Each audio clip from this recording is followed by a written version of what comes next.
Good afternoon, everyone. Very happy for you all to join us on this podcast special. We have today our Marymount SMC candidate Jeffrey and Pioneer SMC candidate Stephanie. Just an idea of how today will go. Xingqi and I have a bunch of questions that we're curious to ask Stephanie and Jeffrey. And that will take about, 30 to 40 minutes. And then after that, we'll have some time for you guys to ask the questions that you have for them as well. So, if you have any questions, you can prepare those. We have microphones on both sides of the room. We'll do that at the end of today's session. That's right. Maybe I can kick off with a question. I'm not sure who watched the roundtable Q&A last night. Of course, Stephanie was there. And I must say, I was very impressed by the performance. I thought, firstly, you didn't get fact-checked. You also kept within the time limit, which I think is quite tough because it's short. It's quite short, 1 minute or 2 minutes. Yeah. Not everyone kept within the time limit. Yeah, not everyone kept within the time limit. Some people got cut off and all. I just wonder, how did you get the arrow to do this? I just got it. I think they might have considered that I have a legal background, and maybe that will help in me being able to sort of answer questions on the spot. Yeah, I think that was one big factor. Yeah. As for the rest, I'm actually not sure because it's all decided by our party's leadership. What did you think when you were approached and they said like, "Hey, Stephanie, we want you to do the roundtable on TV"? To be honest, I was a bit hesitant at the start because I prefer to do things that I am definitely confident about. And when it comes to things like debates, it's always, you never know what's going to happen until you're there.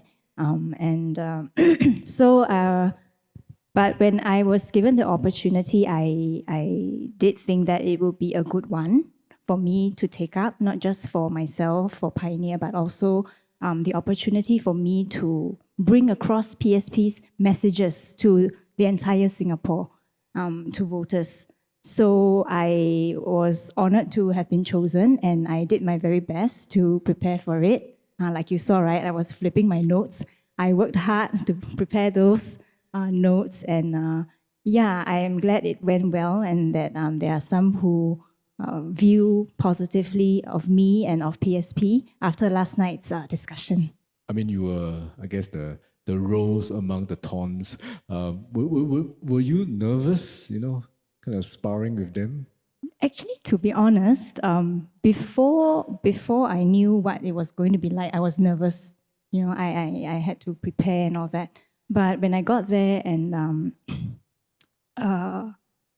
actually we were given the questions about 1 hour before it went live. So after I saw the questions, I was quite okay.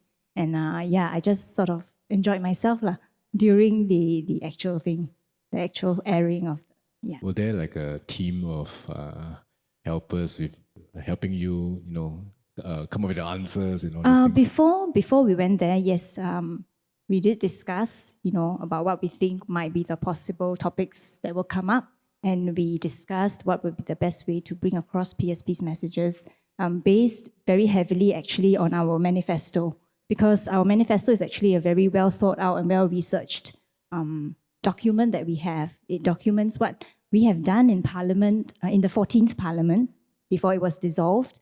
And that actually was a very good base for us to handle this roundtable. Yeah, Jeffrey, I mean, you didn't get the arrow, but I'm sure you watched the roundtable. How do you think Stephanie did? I think she was the right choice, that's for sure.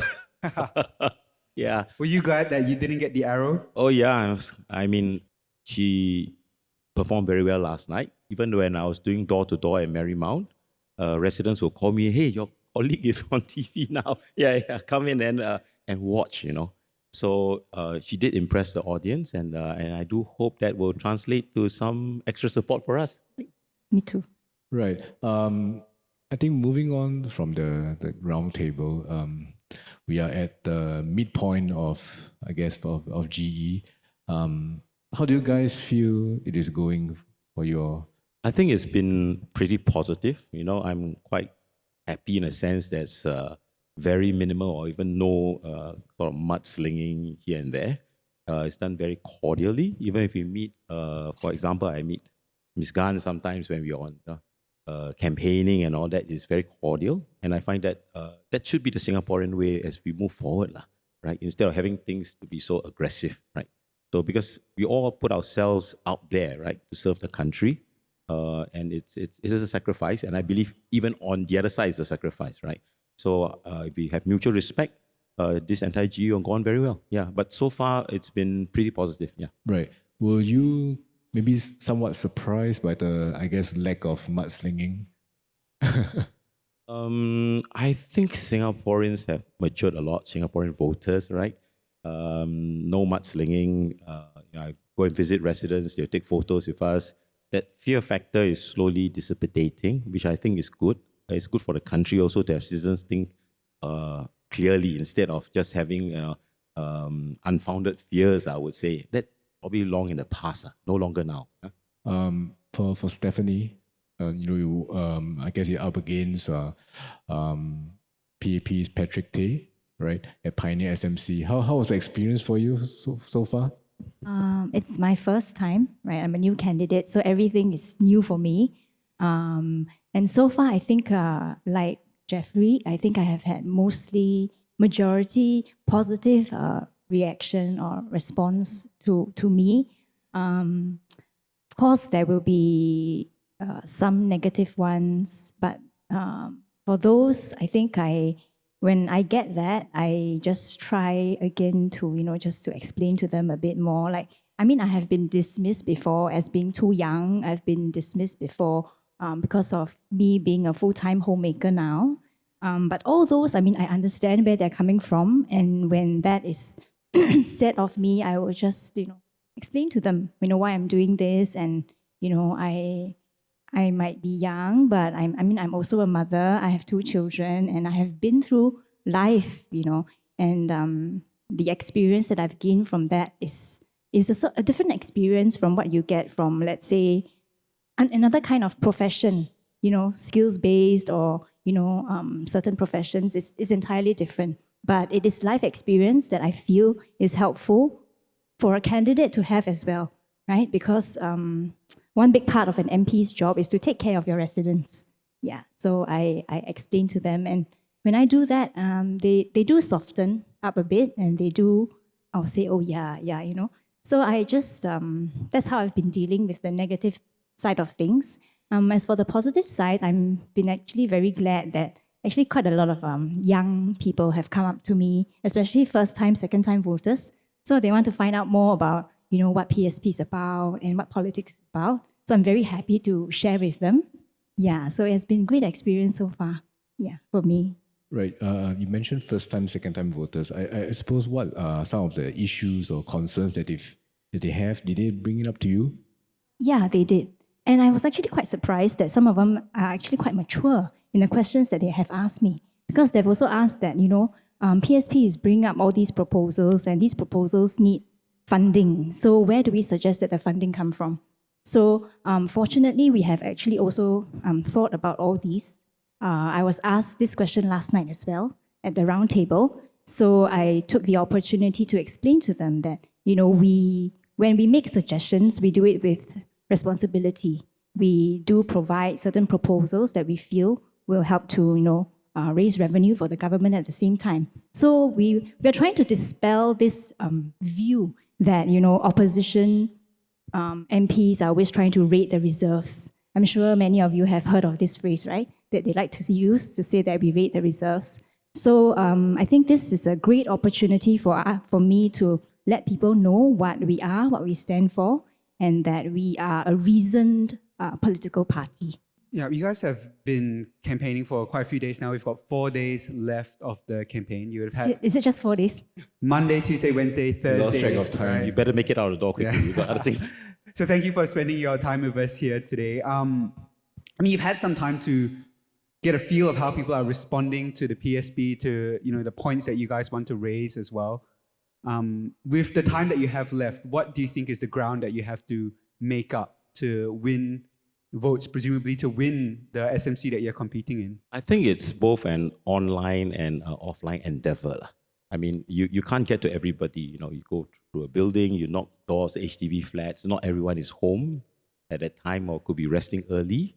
So it's important to have your footprint online, right? So that people can watch, find out a little bit more about you. So we need to come up with more materials online to explain to them. So basically, I mean, I hope in the coming days to also put up some more information. Basically, what I've learned on the ground the past few days, talking to the residents, right? So in terms of work, yes, it's hard work. You take the lift to the top floor of the HDB flat, and you make your way down, and you hope that there are not that many different designs, because there'll be some units that are at the corner and all that, and you'll be running up and down. And we are very thankful with the support from our members and volunteers that have come with us. It's not easy. Some are still working. I mean, we are committed to this, so we are doing this full time during this period. Some of them spend the evenings with us doing this. So yeah, I think it's going on as best as it can at this point. Huh? Jeffrey, I mean, in the last GE, you competed at West Coast GRC. This time around, you're competing at Pioneer SMC. Marymount SMC. Yeah, my bad. How's the experience been different for you this time around? I think, it's definitely different, right? The last time I was with Dr. Tan, Hazel Manwai, and now I'm alone, right? So the first thing that hit me was the nomination day speech. I had to do it alone. It's no longer Dr. Tan there, doing it. And you have all these doorstops interviews that you have to do it alone. I think it's a very good experience, right? Because it puts you right up front center to the residents. There's nobody else there to answer the question except you, right?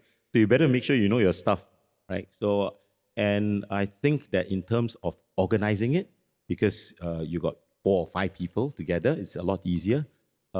Even though you're tired, you've got to push yourself on because it's only you, right? You cannot send another colleague on the GRC team to say, okay, I've got something else on or I'm tired, please go.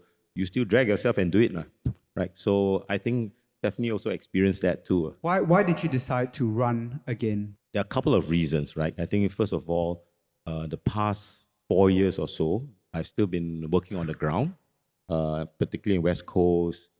At some point in time, earlier, Nee Soon, Chua Chu Kang, I've been doing a lot of walkabouts and door-to-doors.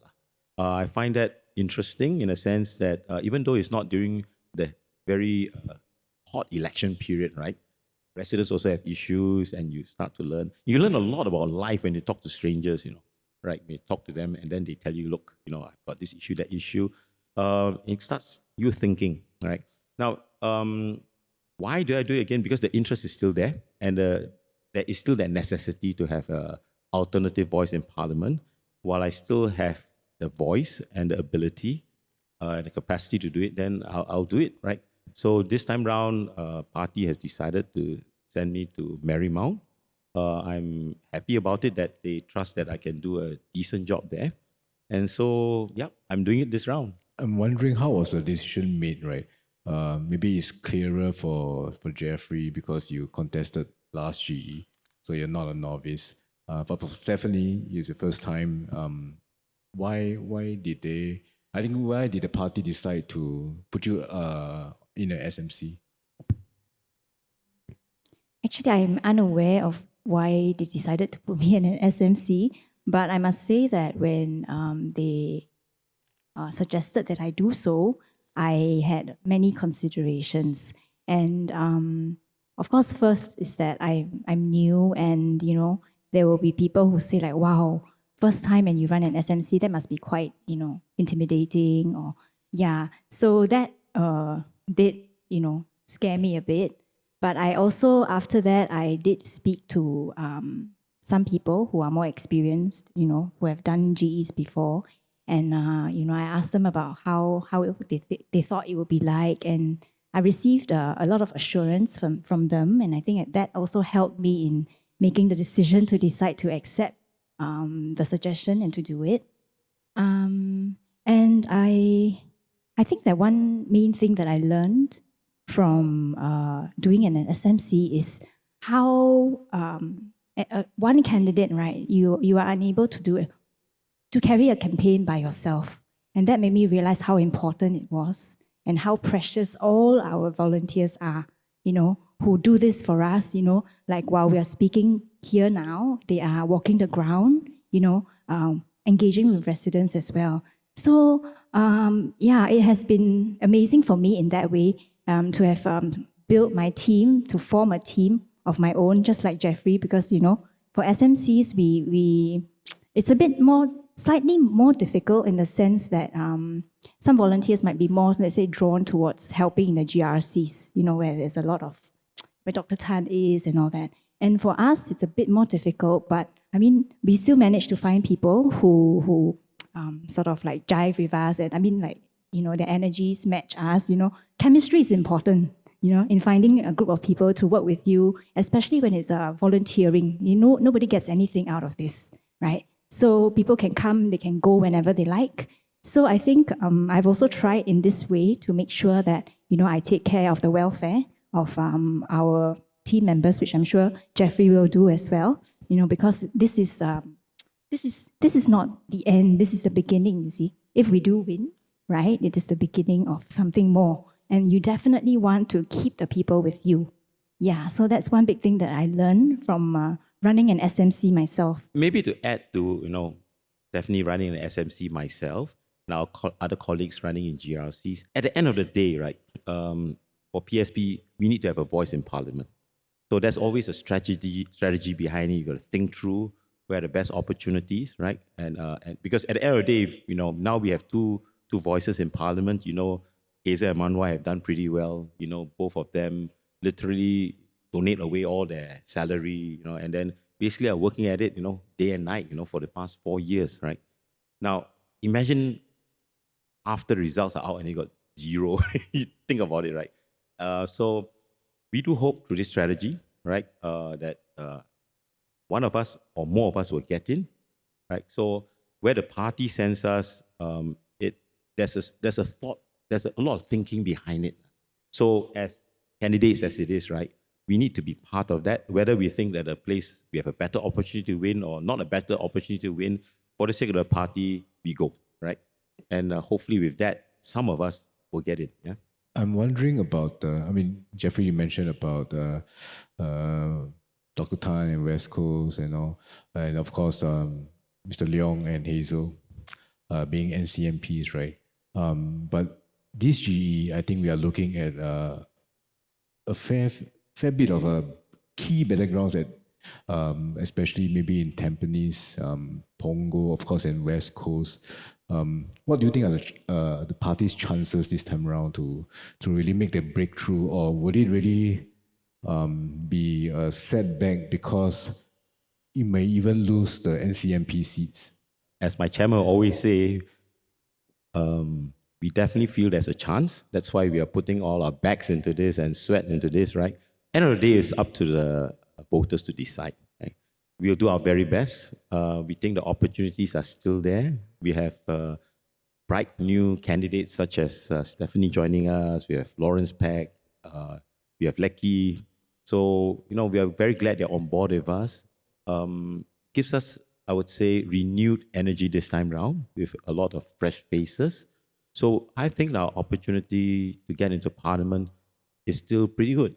Sorry, if you don't mind, I want to circle back to Stephanie a little bit. I'm curious to know why you decided to join politics in the first place. I was inspired when I watched parliamentary proceedings since it has been available for the public to watch since 2021. So I saw how parliamentary proceedings were carried out, how policies were debated, and I noticed PSP, we had only 2 NCMPs, but they were very, very active in Parliament.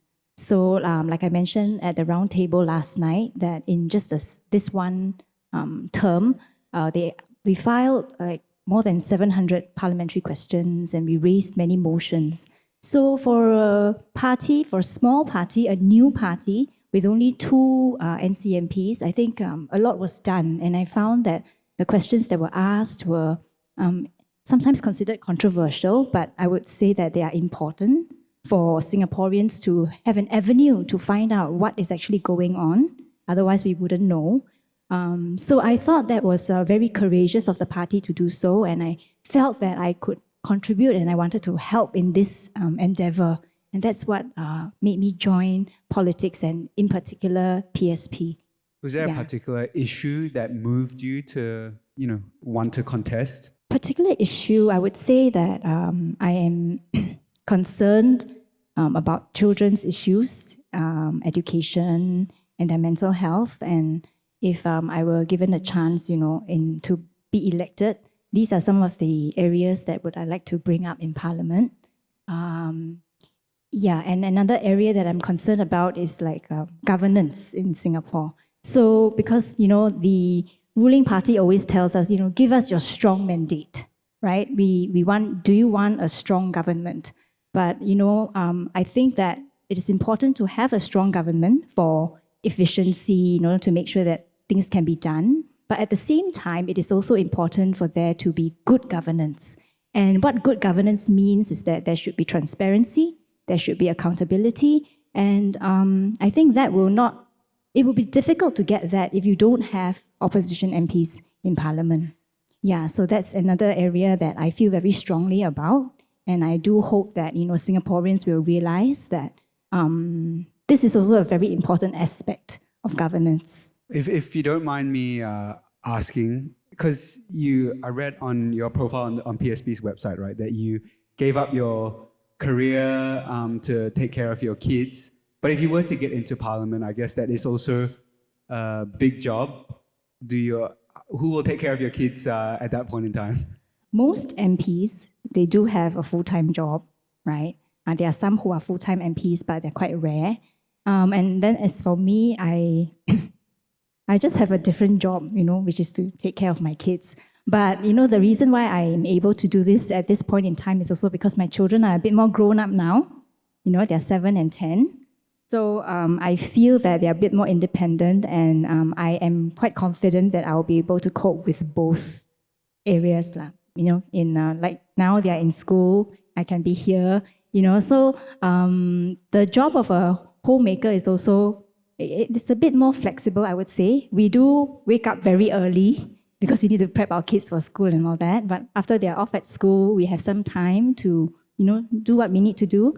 And of course, this will not be possible if I don't have sufficient support, right? So my husband is very supportive. He takes care of the kids. He took leave for this whole campaign period so that I can do this. And but he did say if you really do get elected, let's please maybe hire a helper, because now we don't have a helper. So we share everything between the two of us: housework, taking care of the kids. Yeah, so I think that's the plan for now. Jeffrey, we've already mentioned it a couple of times, this is your second GE. How do you find the vibe on the ground to be different from when you contested in 2020? Well, I think in 2020, we were the new kid on the block. There was honestly a lot more excitement. This time round, the excitement is a little bit different. It's because, we have done a lot of work in Parliament, and people will be interested to see how better we perform. Was that well received by the voters, the work that Manwai and Hazel has done? The vibe is still positive, but maybe a different kind of vibe, because, for example, right, now I am running for the second time, right? And the news and the media are more interested in those that are running for the first time, right? So the vibe is a bit different in that aspect, but it's still positive. We speak to many residents, and they come up to me upfront and say, "Look, we require opposition in Parliament." Even here, among my friends here, right? And they'll come up to me and say the same thing, lah. So the vibe is still there. And how do you think the PSP has evolved as a party over the last five years? You got the PSP started in 2019, is that correct? The CEC, I was there at that launch event. It's quite different from what it is now. Are the ideals or the ideas, have they evolved much over the last 5 years? I think the ideals and the vision remains the same. Like in any organization, we have to improve ourselves, know where, basically admit where we went wrong, and then try to adjust ourselves. The last round, we had a much larger number of candidates. This time round, we are more conservative and to concentrate, right, on all lesser number of candidates, right? Resources-wise also, as you know, if you're on the opposition side of the fence, pretty limited, right?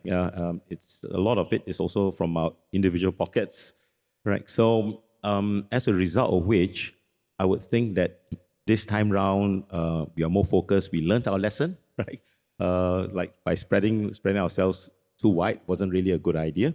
And so as you can see, we are still focusing a lot on Choa Chu Kang and of course, West Coast. I think various parties have their own strategies. For example, SDP will call it the Northern strategy, and of course, Workers' Party will be pretty strong in the East. So, is the West? Is it a deliberate effort for you all to make West your camp or your headquarters? Of course, we all know that Dr. Tan originated his political career originated from there. Yeah, is it do you see that, hey, this is the map of Singapore, and I think this is where we should be, and this is the space that we have? Okay, let me do that since I've been in the party longer. Definitely, the West is very important to us. Dr. Tan was there for a very long time as a member of parliament, so we do have a very strong support base there. He was a medical doctor, a number of his clinics were also all within the area. So it is home ground for us to a certain extent, right? So, I mean, it's logical to start from a place that where people know you. So West, I would say, is a strategy that we'll carry on keeping. Choa Chu Kang is also in that particular vicinity. And so we'll carry on pushing in that direction. And importantly also is other parties are also working in other areas. It's important to make sure that there's some form of opposition coordination. You take that part, we work on this part, right? Anyway, they also have limited resources. So I think it makes sense for us to carry on looking at the West. Right. Do you guys have talks with other opposition parties also? I'm bringing this up because of the Marine Parade Braddock Heights GRC walkover. I'm just wondering whether PSP will, have frequent talks and discussions before nomination day. Oh yes, we speak very often to the other parties. Very good mutual respect. If you notice some of our national day events, we do invite them over, and of course when they also have events, they invite us over. Sometimes we do also joint events together. I think that's very important to, because they are also putting themselves out, and we definitely understand the struggles there. So we try as best to work together. Yeah, I just wanted to ask a bit more about that evolution of the party, right? Because in 2020, I feel that there was still a lot of excitement over Dr. Tan leading an opposition party, given the fact that he used to be in the PAP. Do you think that the party has managed to evolve past that kind of label of just being built around the personality and the figure of Dr. Tan? The short answer to that is definitely, right? We have definitely gone beyond that. Hazel and Manwai have done a lot of work in Parliament, and they get recognition from the ground from this. See, I mean, I ran with Manwai in the last GE, right? So when we went around and then we did our campaigning. Now, 4 or 5 years down the line, right? When I go out with him, you can see the response from around is very different, right? People come up to him, thanking Hazel. So I would say that actually the party is slowly evolving, right? It's no longer only just Dr. Tan. If you see our the materials that we hand out, it will be Dr. Tan, Hazel, and Manwai. We call them our three musketeers, right? Yeah. So it is evolving, and with time, other leaders will emerge. You got younger leaders such as Stephanie, and they're all slowly with time becoming, I would say, known to the public. And therefore, it will be a party beyond just Dr. Tan. And Dr. Tan himself also wishes that to have the party evolve beyond him, right? I think that's very important to mention too. I think we have one last question for both Jeffrey and Stephanie before we open up to the ground. I just want to, I guess tell us what each of you would uniquely bring to the table as potential MPs. For me, there have been much comment about my status as a homemaker, because I think it's not that because, homemakers cannot do it, but it's just that it's rare for someone like that to join politics.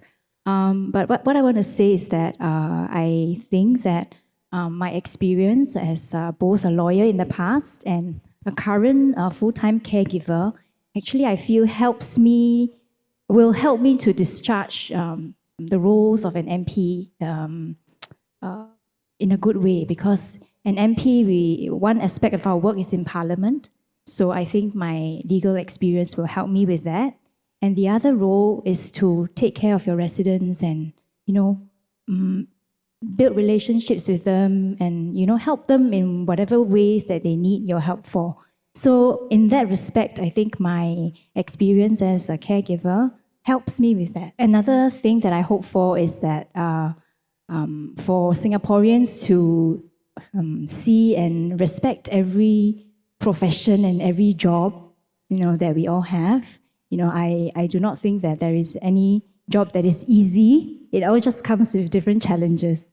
So I hope that we can, respect that, and I hope to stand for that as well. Well, I think for me, after doing so much groundwork for the past 4 years, almost every month I would 3-4 times be on the ground. I realized that the MP, to do it justice, is actually a full-time job. It's I meet some elderly and all that, and they need your attention somewhere in the afternoon, or it's a bit difficult if you have a full-time job to add to it. So on my end and also on Tony's end, we'll most likely just let go of our current positions to do this if elected, right? I think what I would bring to the table is that I spent my entire working life in the private sector, right?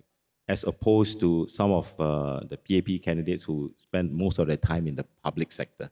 Now we operate very differently, right? For example, in the private sector, if you're not happy with your particular position, at some point of time, you can potentially look for another job. But for example, if you work in the army or the navy, I don't think you can join another army and navy.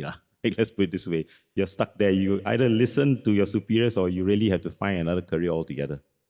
So that, I think, is a different angle. So for example, I'm speaking to many of my residents, and I believe in this. At the end of the day, your MP has to be a facilitator. He's not the know-all and, I can settle all your problems and all that.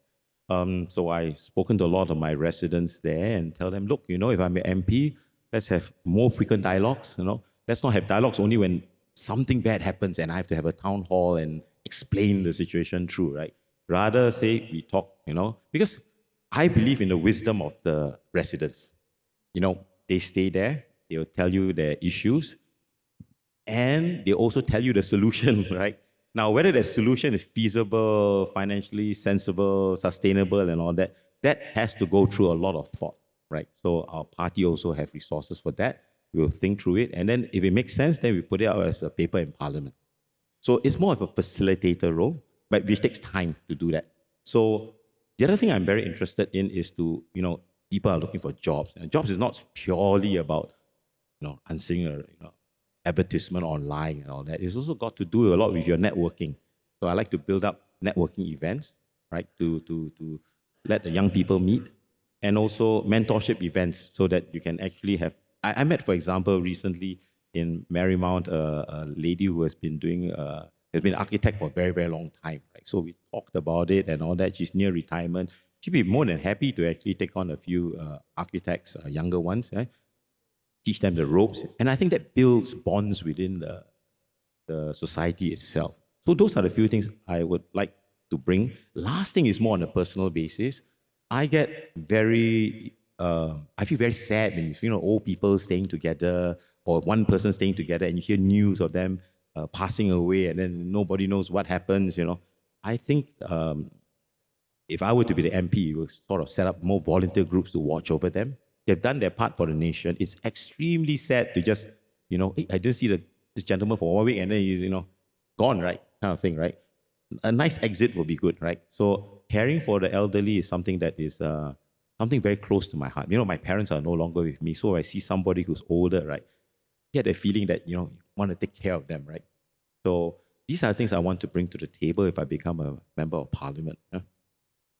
Thank you so much for that. Okay, now I think we would like to open up the floor for questions from you guys. There are microphones on the left and right of the room. So if you have a question, you can head over to one of the microphones, introduce yourself, and then just go ahead and fire your question off.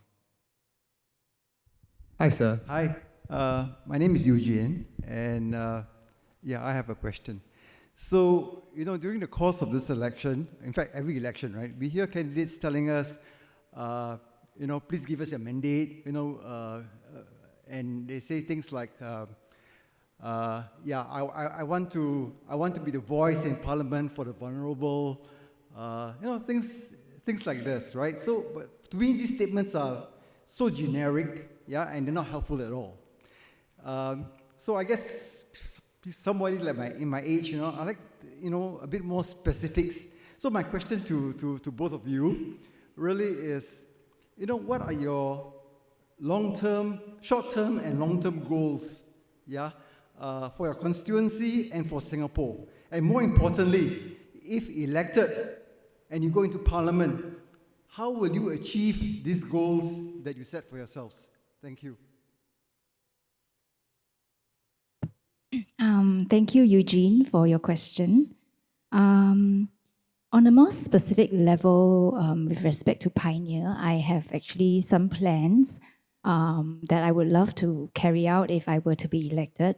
So one of it is to set up a caregiver support group for Pioneer residents to serve those who are like me, voluntary caregivers. I know the difficulties that caregivers face, whether it's the lack of financial security, because, you don't earn a salary, you don't get any benefits, right? And the other is just the nature of a caregiver's job is difficult. It's not just of young children, it can also be of elderly, it can be for family members who are maybe have some disabilities.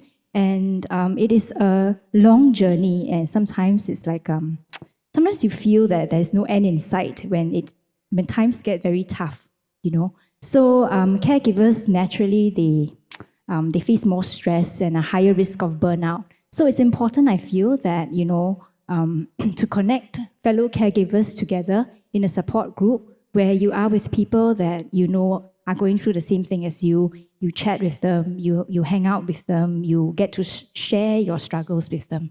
So that's one specific plan that I have for Pioneer. On a more national level, like what I would bring up in Parliament as an MP, one is in relation to the PSLE. So PSP has raised in Parliament before how we feel that PSLE should be made optional instead of compulsory. And that is also one thing that I feel strongly about and I would like to continue to push for if I were to be elected. The main reason for that is due to the young age at which our children prepare for the PSLE. So typically children start preparations. Some of course very early on, how tuition is very common in Singapore. But usually they start about age 10, and I feel that age 10 is too young for children to go through high levels of stress because of this exam. I understand that as adults now, on hindsight, we realize that actually PSLE is not that big a thing, But when you are a child, you are 10, you are 11, you are in the system, your parents tell you that PSLE is important, it's coming. You go to school, your teacher tells you the same thing. It's very natural to get sucked in, and some kids, they are not able to handle that, even as adults, we have difficulty handling stress. Not everyone is, equally good at handling stress. So that's the point where I'm coming from, that I feel that, it should be made optional instead. Maybe not abolished at the outset, all right? Although there are many countries around Singapore who have already done so, like Malaysia. So that's one area that I will continue to push for if I were to be elected. Maybe I answer with regards to this voice in Parliament, right? So you have a lot of candidates saying, I'll be a voice in Parliament. I think what's important is what kind of voice in Parliament, right? If you're from a particular party that has a particular view, that voice can somewhat be muted.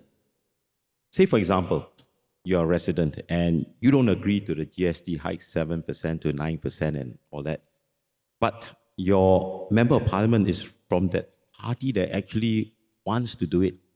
Is your voice muted? I think it is, right? I think the important part here is to have alternative voices, right? I mean, your voice in parliament is one thing, being able to actually bring up from the ground what they really think. And I would say very clearly, because for PSP is a very interesting party. I think you all know about the story of Dr. Tan coming up to go against the proposal for NMP, right? Now, he strongly believes in no yes men in our party, right? So if I strongly think that my residents want to say something, I will bring it up in parliament. I'll follow it in his style, right? Say, well, party may not agree to this, but this is what my residents want. So I think the important thing is it really has to be, the residents will be the one that vote me in. Likewise, also, I should speak up on their behalf on what they want, right? I mean, within a certain logic, I mean, whether it's reasonable and all that, right? So we do have that in the party. He does not want yes men. He wants us to actually speak out, right? I find that very positive. You know, we have long arguments sometimes. We don't always have to agree in this party, right? We have arguments, but done in good faith, right? To say, I think it in this way and you think about it in that way. Sometimes we come to consensus, sometimes we agree to disagree, right? So in certain cases, if it is not too drastic, we'll bring up what we feel, right? And I think that's the way to go. And that voice has value in Parliament. Any other questions on the floor? I'm Yvonne, NUSS member. I just want to know when Jeff and Stephanie goes out to the flags, to the walkabout, besides the issue of healthcare, cost of living, work, is there any other new issues that are brought up by the residents that you will probably, if elected, you will bring it for parliamentary discussion? I mean, it's always, the manifesto is about the same cost of living. We keep hearing the same old thing. So I was wondering, were new issues brought up that interest us to be imperative enough to be brought up to Parliament? Maybe let me answer that. I've been visiting residents during this general election and also before this. So there are many issues. Some are impacting a smaller group of people. I have groups that come talk about, hey, how about our pets, for example, right? You know, we've got a lot of pets here. What more are you going to do for all these pet owners, etc.? Then I have others that come to me that talk to me about they have a special needs child, right? And then what happens when the child grows older and the parents are no longer around or the siblings don't want to take care of them? Where do you get help for that? You know? So multiple issues, right, that come along the way. It's always work in progress. Today I talked to a resident and he has this problem. 2 years later, he will have another set of problems, right? And therefore, you know, we will always be in work in progress, trying to find solutions. And then it's evolving, right? You know, every now and then the economy, something happens, you know, in the world, and then things get impacted and lives get impacted. So besides just a broad brush saying cost of living, right? There are other issues that I had. Today, I was at the bus stop giving out leaflets, and I talked to a healthcare worker, and she shared with me about the issues regarding the working hours of healthcare worker. Now all these things I'm just sharing with you now, but of course it needs a lot more debate, research, and all that before it becomes a policy paper, right? So it's always a process. I always tell the residents, right? You tell us the issues, we do research, we make sense of it, we see how many people it impacts, and then we bring it up. So it's not just, the price of coffee, the price of tea is going up and all that. I mean, everybody knows that, right? But families are different, right? And I would say constituencies are different, right? So, for example, where I am now in Marymount, so they've got issues, say noise, for example, right? You know, got the court downstairs, and you know, at night they make noise. Now, all these things are what the residents say, right? How true or how severe it is, it requires time, right? I mean, you can't just say, hey, right, you know, I'll do something immediately about it, right? I can't do anything immediately about it. It takes a bit of time, right? And I need more information from you. I got to check around the rest of the neighbors, make sure we come up with a responsible reply and answer. And to be very frank, some problems can never be solved. They have to be accepted. So I think the part of the MP's duty is to make sure and to tell them, look, laid out for you, right? I mean, this is what it is, right? You have to accept it this way. Maybe we can find some ways to mitigate for you, but there will be potentially no absolute solution, right? So I will always call it work in progress, and the MP's job is facilitating this thing within the realms of the government and whatever is available, and then to support the residents, right? Maybe I just add a bit on that because when I visit residents, yeah, actually many times they tell us things like he mentioned noise, neighbor issues, right? They also mentioned things like there was one resident who told me that she realized that her aircon ledge had a lot of pigeons coming to visit for some reason, and somehow there's a lot of like poop and all that, and she couldn't use it to hang like clothes that she wanted to. So it's a lot of these things, and I think that residents sometimes they also do not expect you to definitely give them a solution, but they see whether you are willing to listen to them and at least take some steps to sort of investigate what is going on. And when you do that, they are very appreciative of you, because they don't want to tell you something and then never hear from you again. That makes them upset, right? So I think that once you actually are actually concerned, you try to find out what's going on, they are already, quite appreciative of that. Yeah, so I just wanted to add that point. I think when you interact with residents, it cannot be a tick box thing. You pass by, hello, how are you? Please support me, and then walk away, right? I don't know whether it's a good habit or a bad habit. I spend a lot of time talking to residents. Much the of some of my colleagues is because, hey, we got to go for lunch. You've been doing this and been talking there for the past 1 hour. I think some people don't open up so quickly. Right? You need to find out the issues. I give you an example, and then this is a story that happened about experience I had about a year ago and all that in West Coast, right? So I walked around, evening walk, I met the resident. Then a little girl came up to me, just probably a year old or so, smiling, and then we were giving up stuff and all that. Then I talked to the father, who also came out of his house, and he told me that he, recently lost his job, it's been difficult, he stays in a small flat. And then his wife came out, and the wife was carrying a little girl in her arms, right? So come to know that little girl that walked up to me was actually a little boy, right? The reason why? Oh, because, the elder sister's clothes could still fit on a little boy, save a little bit of money, right? So these are the things that would impact me to ask more. How do you lose your job? What happened? How can we help you, right? And of course, these are things that spur me on. But if I spent hello, goodbye, and then you just walk away, right? Then you get nothing out of it, and they'll be staying in the same fix. Not saying that I can solve the problem, but you'll be able to say, hey, there's this issue, right? If you don't get a job, this is going to be a problem. So I think as an MP, you really need to spend the time. That's why I say it's really a full-time job. Some people don't open up immediately. Don't tell you my problem is A, B, C, D very concisely, right? You spend time talking to them. We are in an Asian society. Not everyone will just pour their hearts out to you, say, look, I've got this issue and all that, right? So that's the kind of MPs that PSP is producing, right? To talk to people. Dr. Tan is always about compassion, right? About compassion. So this is what you do, to really find out issues. And to be very frank, Dr. Tan is a wonderful man. I've come across a few of these cases, right? So you quietly, donate some money to them, take care of them and all that. It's all not in the news, right?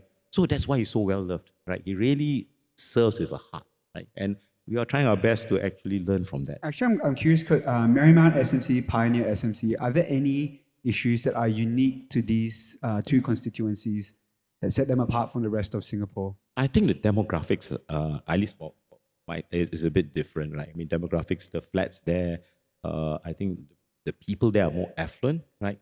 And when I speak to them, we can discuss probably matters at a probably a different level, slightly deeper, I would say, right?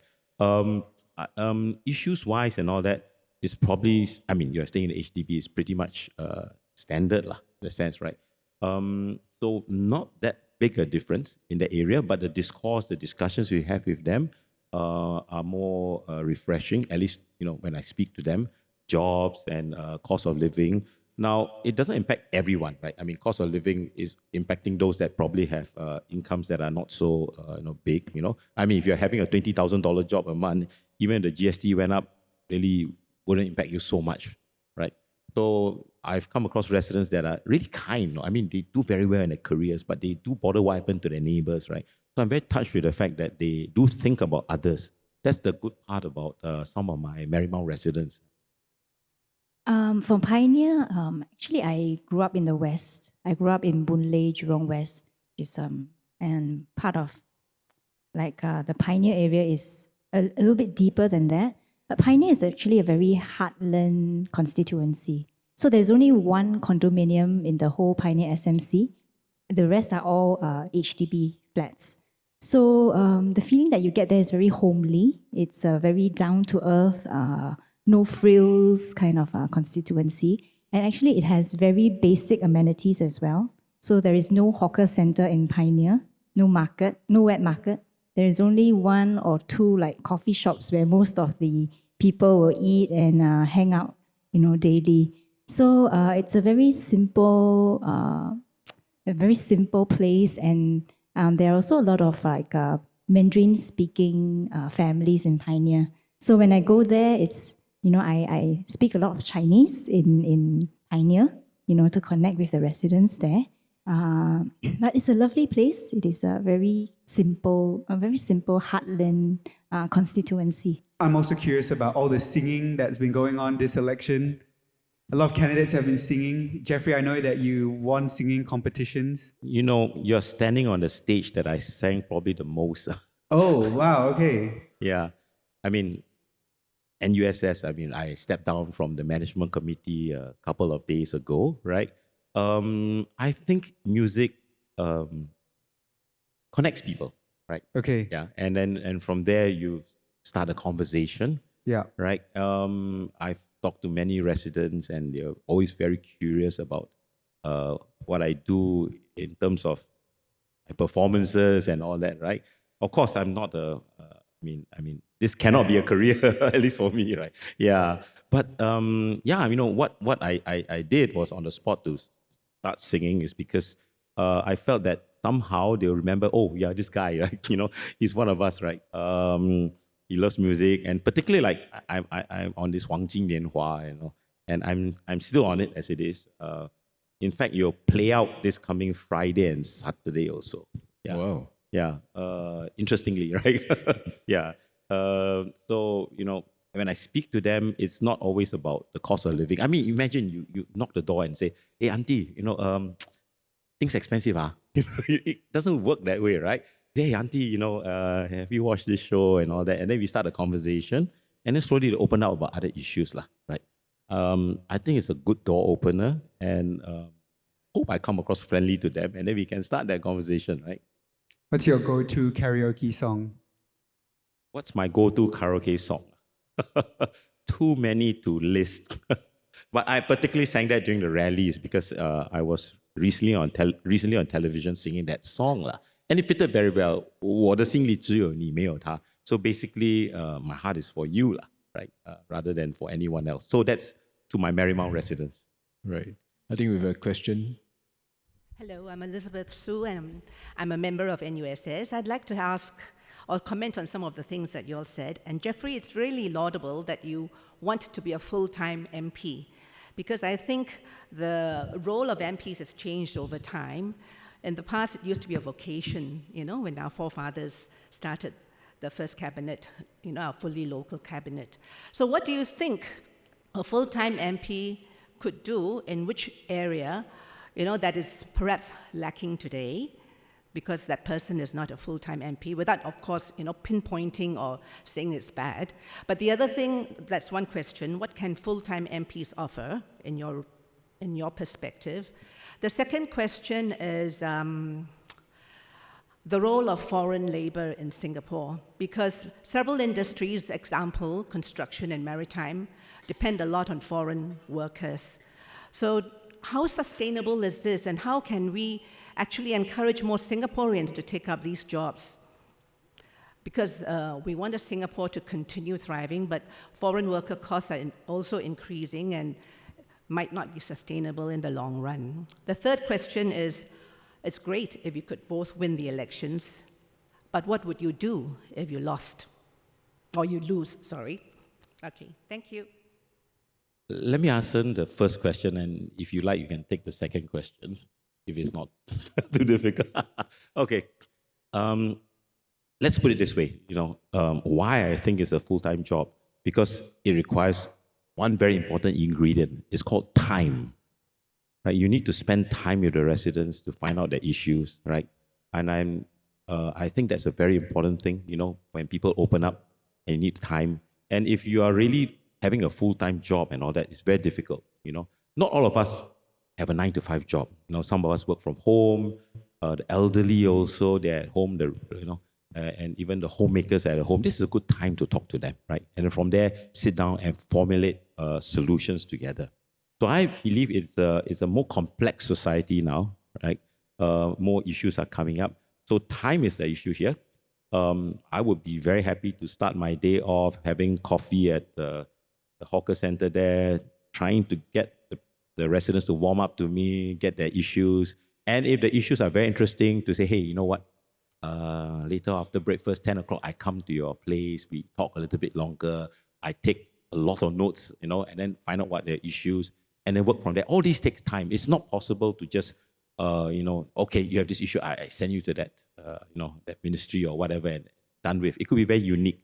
And it also shows a duty of care that I care for my resident, right? I find out what really happened to you, right?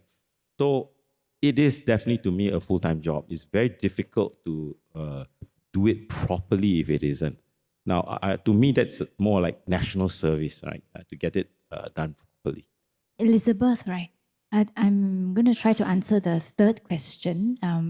Did you ask what would happen if we lost the election? I mean, personally, if I were to lose Pioneer, I guess your question is whether I'm going to try again, maybe the next round. I think that also very much depends on even if we did lose, what happened, whether maybe other constituencies, whether other opposition parties have won or not, So what I mean is to say that it might possibly depend on the overall election result, like how many opposition MPs managed to get into parliament this time, whether it's very short of what we feel is a number that is needed, for there to be good governance in Singapore. I think it will go back to that. And if insufficient opposition MPs are voted in, because we know if you do not get 12, then there will be NCMPs that will be put into parliament. So I think I cannot be sure about, what is going to happen in another 5 years, whether, if I were to lose, I would want to try again. But I think when that time comes, I think I will have a clearer idea, of what I would want to do. As in after I know the results of the election as a whole nationwide result. Yeah. And for the second question, you mentioned about foreign talent, right? Foreign workers coming in. In that respect, PSP's position has always been that, we recognize our limitations, we recognize our lack of resources, the fact that we are small, we know that. So our approach to foreign talent has always been that it should be complementary to our Singapore workforce. So we do not adopt the position that we need to shut out foreign talent entirely, because we know what our limitations are, and that we must recognize. That's our position. But how we differ from the current government is in the way how the balance is struck, between how many foreign talent you have and how you also at the same time protect our Singaporean workforce, right? Because when we know that we do not have resources, we do not have natural resources, we don't have a hinterland, our main resources then is our people, right? So if we don't protect them, we don't allow them to thrive, then we don't really have much. So with that in mind, we have suggested some proposals in Parliament in this way, which we feel will strike a better balance. And that is because we hear feedback from the ground. You know, the government might tell us that there is very little unemployment, but we ask them, how about underemployment? You know, are our people getting the jobs that are matched to their skills? So that is our concern. So when we hear these things from the ground, we suggested proposals because we feel then that maybe the balance right now that has been struck is not appropriate, and that is why so many Singaporeans are feeling the hardship. So we have suggested some proposals in Parliament to try to sort of calibrate that a bit and move the balance a bit more towards protecting Singaporeans better and ensuring that they have a job priority. Maybe I add on to what Stephanie has been talking about with regards to foreign talent. It is one of the issues that brought me into politics to begin with. I think it's, number one, very important to take care of our own, but number two, also just as important to bring in the real talent, right? Not just, I would say even less talented than some Singaporeans, right? So let me give you an example, and you understand where I stand, right? I had a colleague when I was working for a large insurance firm and all that. Brilliant. You'll be able to calculate out the cost of the insurance cover in half an hour. Fantastic guy from India, right? And some of the colleagues overseas will take 2 weeks to get back to me, right? So he was here. He was Indian gentleman. Daughter was born here. Everything, right? Good, but he couldn't get the PR. He couldn't get the PR, right? He wanted to carry on here, right? Whereas he was complaining, saying, "Look, you've also got the rest here who really don't perform that well," and I've seen them, right? So my point is this: we need foreign talent. Some of the very best, they will actually supplement us and eventually also become Singaporeans. But we need to have that balance. You got to make sure that only the top tier comes in and not, the whole village, as you put it, right? And the other thing is this thing about knowledge transfer. It must be there. I've been in working in corporate for so many years. It's actually quite amazing. Sometimes you find the foreign talents here that have been here for 20-odd years and the EP never fails to renew, I always ask the question, at some point in time, you mean none of my Singaporeans can fill this role? Is that even remotely possible? I think we should find ways to tighten it. Obviously, we want them here. Obviously, it shouldn't be too short a tenure, so you got to be fair, right? They're coming here, they're investing money and all that. But at some point of time to say, hey, that seat, give it to a Singaporean, right? Because that Singaporean takes care of a Singaporean family, right? And that income doesn't go somewhere else in the world, right? So I think in terms of PSP's view, it's very balanced, right? But no matter what happens, and I always tell this to residents, those who are old enough will know this, that this credit card advertisement that says a membership has its privileges. Likewise, I also think that to be a Singaporean, particularly when it comes to jobs, you should also have your privileges, right? As to what extent, of course, we can argue. But you need to always think, or at least Dr. Tan always thinks about Singaporean first, right? All right. I think that's all the time we have today.